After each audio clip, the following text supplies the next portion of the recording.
This is Andy Bennett from Bennett Safe Gas. Thank you Tool Talk for sending out these heat mats for me to test.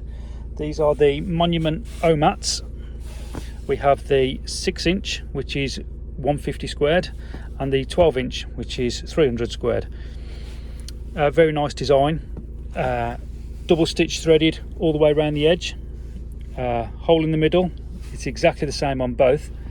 We have this metal hole in the middle. This is probably a screw on the wall.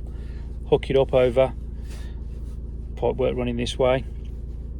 And then you have the flap. So you can put it around pipe. And so if this does get heated up, it does not transfer through the hole.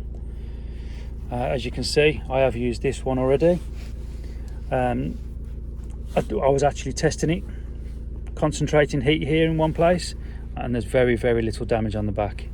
So the wall was absolutely fine where it was at the skirting, actually did not burn through.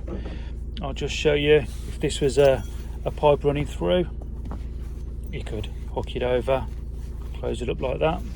If it's coming that way through a wall, bend it up through the wall. Very nice. Yeah, not much more you can say really.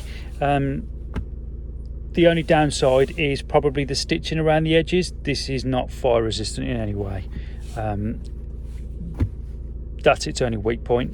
Obviously this has got heated and it still stayed together, which is very nice. Yeah, thank you Monument for sending this out.